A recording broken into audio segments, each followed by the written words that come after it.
Y bien, el Consejo Nacional de la Competitividad, junto con el Ministerio de la Producción, ha producido un estudio que identifica 41 clústeres, es decir, conglomerados, líneas de producción que podrían ser impulsados. El documento se llama Elaboración de un mapeo de clústeres en el Perú, y esto ha sido desarrollado por el consorcio Cluster Development Metis Gaia Javier Dávila Quevedo, así se llama, me parece. Bueno, estamos con Carlos Castro, socio director de Metis Gaia, precisamente. Señor Castro, buenas noches, ¿qué tal? Buenas noches, Jaime. Bueno, ustedes fueron contratados para hacer este estudio. Han identificado 41 clústeres. Rápidamente explíquenos qué cosa es un clúster. Bien, primero, sí, nosotros fuimos contratados para hacer este estudio con una empresa consultora española, de la cual nosotros representamos, justamente para identificar, mapear a nivel nacional todos los clústeres que existen. ¿Y qué es un clúster? Un clúster es un grupo de empresas que comparten un espacio común y que tienen una identidad de negocio. Es decir, son empresas o grupo de empresas que por sus ventajas comparativas y competitivas a lo largo del tiempo ya tienen una identidad propia y que por lo tanto identificarlas permitiría hacer políticas públicas modernas, no proteccionistas, políticas públicas modernas que ayuden justamente a avanzar en la competitividad. Son como ramas de, lo que antes se llamaba ramas de producción, digamos, no una cosa así. Por ejemplo, podemos hacer el símil, pero por ejemplo tenemos el clúster de la moda vestir. Ya. Por ejemplo, ese es un clúster y cuando pensamos en moda vestir pensamos en confecciones, sí. Pero si uno quisiera ampliar el concepto podría incorporar calzado, joyería. ¿Por qué? Porque comparten iguales canales de venta. Lo importante del estudio y que hay que mencionar es que nosotros no creamos los clústeres, ellos ya existen. Lo que uno hace es identificarlos, mapearlos, ponerlos en evidencia y justamente decirle al Estado, acá hay 41 con los cuales tú puedes empezar a trabajar para que puedas hacer política pública moderna, como ha funcionado en otros países. Pero ustedes no, digamos, identifican el nivel de agregación, digamos, del clúster, sí. El nivel de la densidad del clúster, sí. No lo están haciendo, es decir, porque un clúster puede ser más o menos clúster, en el sentido de que hay una línea de producción, pero no necesariamente los insumos, digamos. Ok, entonces vayamos a la definición. Cuando nosotros entramos al mapeo, lo que hacemos es identificar la masa crítica, pero que tenga cadena de valor. Ya. La masa crítica de empresas que por su naturaleza tiene cadena de valor. Es decir, por ejemplo, un clúster claramente notorio y que hay que resaltar es el clúster auxiliar minero, no minero. Ya. Es decir, toda la industria que a lo largo de los años se ha generado para dar servicios a la minería. Y tenemos industrias muy potentes que podrían, por su naturaleza ya, salir a exportar fuera servicios, que podrían hacer licitaciones. Por ejemplo, la evidencia internacional la tenemos con un país vecino. Por ejemplo, Chile tiene el clúster auxiliar minero de Antofagasta, donde hay una gobernanza de estas empresas y donde estas empresas se han identificado como que tienen un interés común y que salen al extranjero a licitar proyectos grandes en Sudáfrica, en otros países. Pero lo que hay es un clúster metalmecánico principalmente en Antofagasta, ¿no es cierto? Pero tiene, digamos, si lo queremos englobar de una manera más general, podríamos llamarlo metalmecánico, pero la verdadera identidad de negocio para ellos es minero, auxiliar minero. Pero por eso en realidad debería ser minero industrial, debería ser el clúster. No sé por qué ustedes separan dos clústeres. Una cosa, la minería trabaja justamente con la producción de estos insumos. Sí. Entonces eso es el clúster, precisamente. No, nosotros no lo separamos, lo agregamos, pero sí tratamos de darle un nombre que refleje la identidad, porque nosotros tenemos el clúster metalmecánico, por decir. ¿Cuál es el problema? Que podríamos tener a los que hacen lavadoras, refrigeradoras, con los que realmente hacen de industria diferente para minería. Entonces, ahí sí es importante, cuando nosotros definimos un clúster, no solamente el espacio físico en donde están, sino también el negocio al cual quieren salir a exportar. Pero el clúster no necesariamente supone geografía, es decir, localización. En clústeres más avanzados, en países que ya tienen un nivel de maduración, los clústeres pueden ser parte de una cadena global, definitivamente. O dentro de una cadena nacional en el Perú. Claro que sí, claro que sí. Pero, por ejemplo, en este clúster minero y minero auxiliar que ustedes identifican, lo que no se hace, por ejemplo, en el estudio que he leído, no se identifica el porcentaje de equipos y máquinas que las empresas mineras compran en el exterior versus el porcentaje que compran acá, para saber qué grado de integración nacional hay, digamos, en la producción, qué grado de densidad tiene ese clúster en el país. Sí se hace. Cuando nosotros hacemos justamente la priorización de estos 41 clústeres, o sea, se hacen 41 clústeres, cada uno tiene un nivel de maduración totalmente distinto, pero justamente cuando se hace una priorización, ahí justamente se le da ese peso que mencionas, para saber qué ranking podrían ocupar, porque no es lo mismo un clúster que tenga pocos eslabones en la cadena, sean estos maquinaria importada o nacional, que un clúster que tenga peso con solamente producción nacional. Pero a la hora que ya el gobierno... Bueno, pero en ese sentido, no, a mí no me quedó claro, ¿qué grado de, digamos, cómo le llama usted? De cadena de valor. En la cadena de valor, ¿cuán integrada, cuántos eslabones están realmente integrados? Es parte de la priorización. En el caso del minero industrial.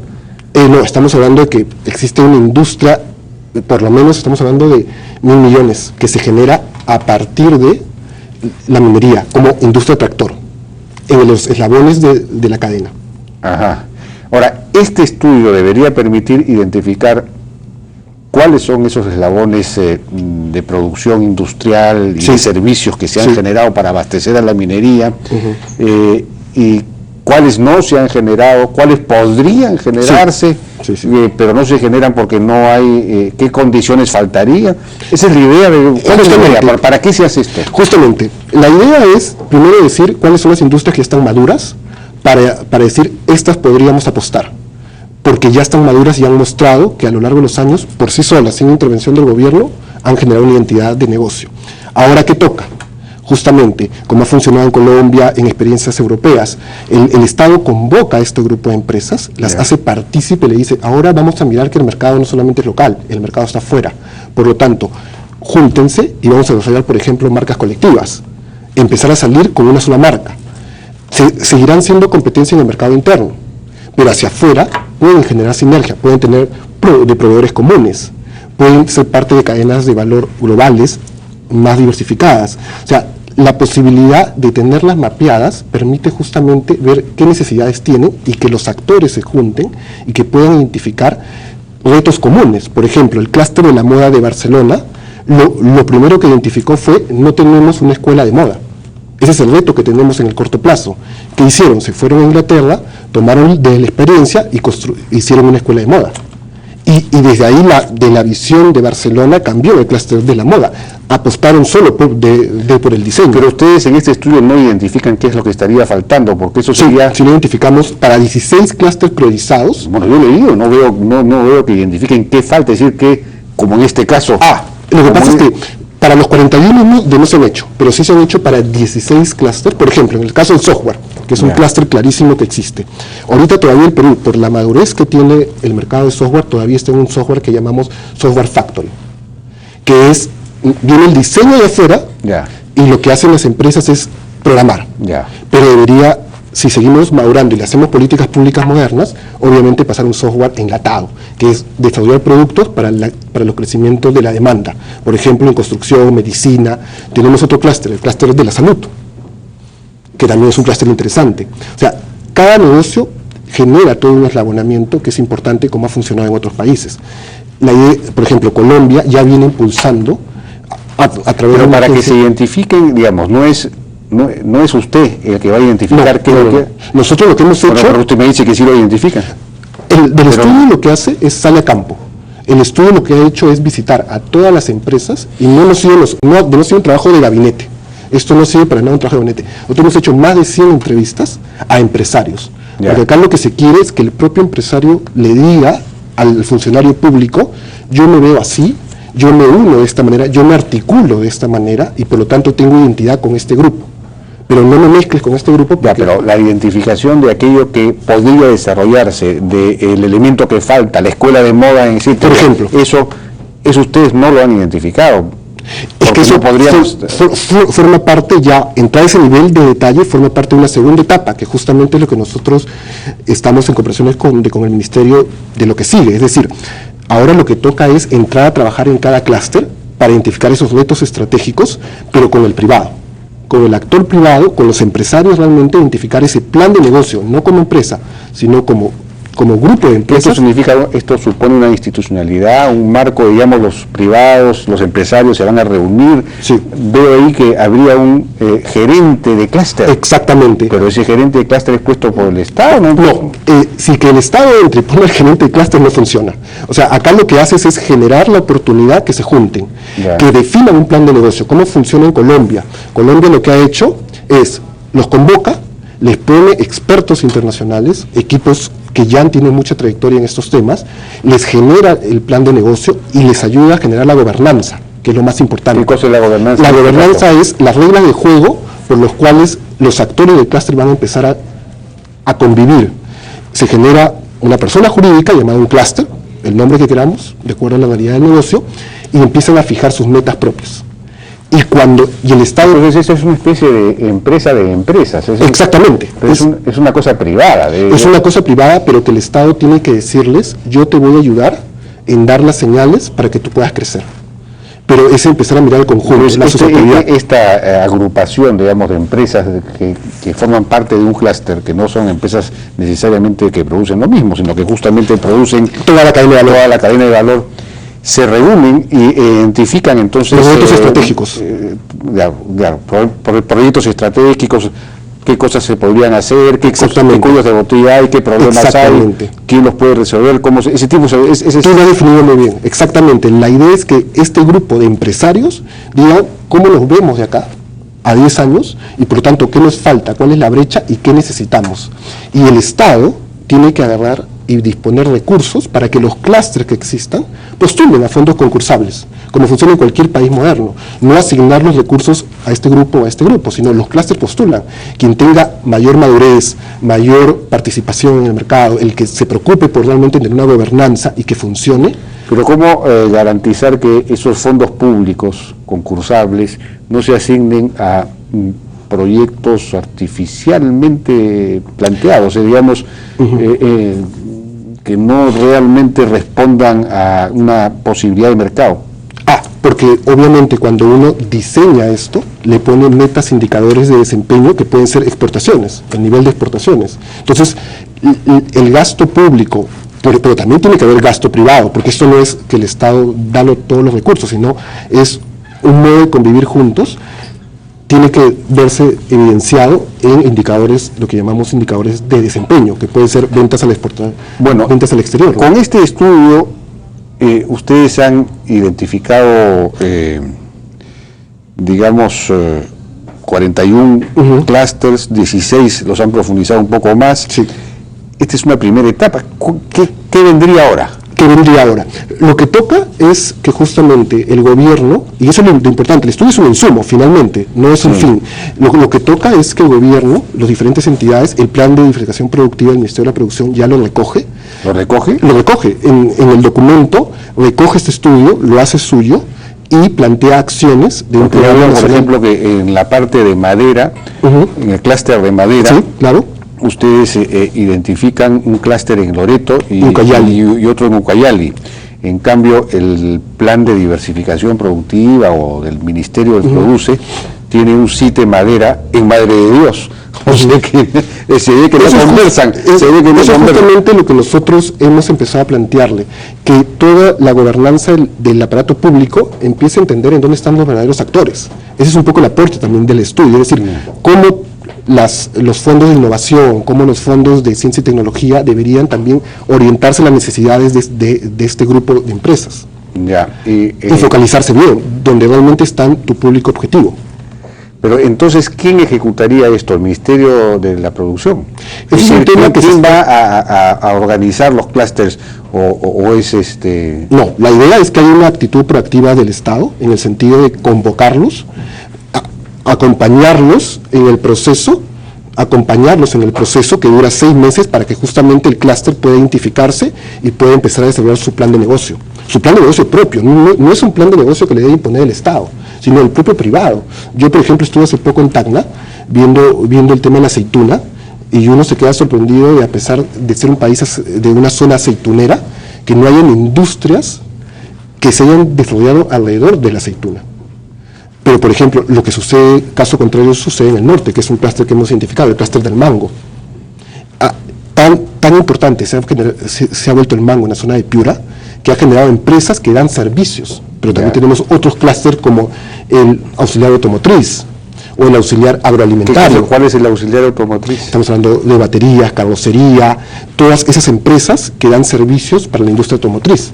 Podrían también ser parte de una entidad propia de negocio y empezar a mirar mercados externos. O el auxiliar agroalimentario, empaques, embalajes, servicios para toda la cadena agroindustrial, ya tienen una entidad. Y máquinas propia. también, equipos. Máquinas, exactamente. Yo recuerdo que en ICA, por ejemplo, varias de las líneas estas, las fajas, donde se selecciona, y en fin, varios equipos, varias máquinas, terminaron siendo producidos por la industria metalmecánica local, inventadas incluso por...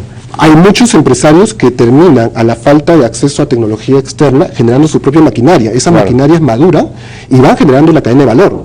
Pero, por ejemplo, en Piura es impresionante lo que el mango ha podido generar hacia atrás. ¿Ah, sí? Y por lo tanto, ahí es donde identificamos, acá hay una oportunidad, no la desperdiciemos. Por lo tanto, si nosotros hacemos una gobernanza de estos actores, y sobre todo que es gobernanza descentralizada, porque muchos de los clústeres, el problema que tenemos es que la gobernanza estaría en Lima, ¿no? Ahora, no veo nada acuícola acá, y la acuicultura se supone que es una gran potencialidad del Perú.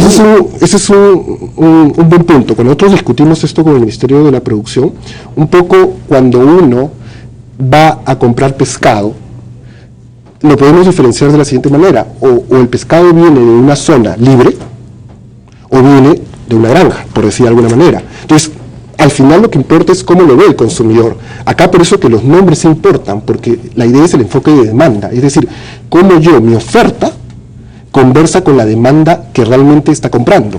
Por eso que nosotros separamos lo fresco, que tiene, y hay un clúster para fresco, de hortofrutícola, de lo congelado y conservas, a pesar que una empresa puede estar en los dos clústeres, porque son modelos de negocio distintos.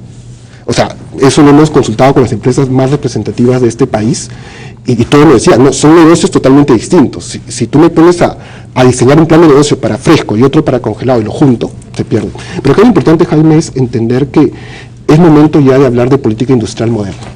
Es importante que el Ministerio de la Producción ha puesto sobre la mesa una agenda, y por lo tanto hay que empezar a ver qué acciones tomar, y creo que este primer mapeo nos ayuda justamente a fijar una línea de base que permita ya empezar a tener medidas concretas, ¿no? En el corto plazo. Pero no hay ninguna decisión respecto de si de pasar a ese segundo paso. No, yo creo que sí, porque hace poco fue la presentación de la Agenda Nacional de Competitividad, la nueva agenda, y la meta que se ha propuesto la nueva agenda es tener 15 clústeres en este nuevo periodo, ¿no? Y creo que la intención política existe. Claro, pero una cosa es la agenda de competitividad y otra cosa es el plan de diversificación. Son dos cosas distintas, que yo no sé si conversan entre ellas. Lo que pasa es que la agenda se propone metas, y las metas las articula con los diferentes actores, porque la agenda finalmente lo que hace es generar incentivos, y por lo tanto ya ha puesto una meta de 15 clústeres que tiene que hacerlos el Ministerio de la Producción, y de hecho lo que hay que hacer es que todos conversen. El plan de diversificación productiva, el plan estratégico nacional de exportaciones que vence este año, que es muy importante que se engrane con esta visión de diversificación. Rápidamente, porque ya nos ha ganado el tiempo, sí, claro. ¿Cómo se desarrolló el clúster minero metalúrgico o metalmecánico de Antofagasta en Chile? ¿Cuál fue la participación del Estado ahí? La participación del Estado fue a través de Corfo, que es la oficina que da. Lo que hizo justamente fue convocarlos, y el propio andamiaje del sector público permitió que ellos generaran de su gobernanza, y hoy por hoy ellos licitan como un clúster privado y se presentan a licitaciones internacionales y dicen: yo quiero participar y hacer una planta minera en Sudáfrica. Y eso es lo que el Perú debería aspirar, claro, porque nuestra geografía nos ha dado los minerales y por lo tanto hemos desarrollado esas capacidades internas. De acuerdo. Bien, muy interesante, señor Carlos Castro. Muchísimas gracias por su participación. Claro que sí. En la hora N fue entonces Carlos Castro presentando este estudio que identifica a 41 clústeres en el Perú y que debería tener ahora una segunda o tercera etapa. Vamos a una pausa y regresamos con Julio Morriverón. Él es director de Relaciones Institucionales de Southern Perú, pero ha sido el factotum del estudio, de la aprobación, digamos, del estudio de impacto ambiental de Tía María, un proyecto que parecía condenado a la inviabilidad. Él lo convirtió en viable. Regresamos.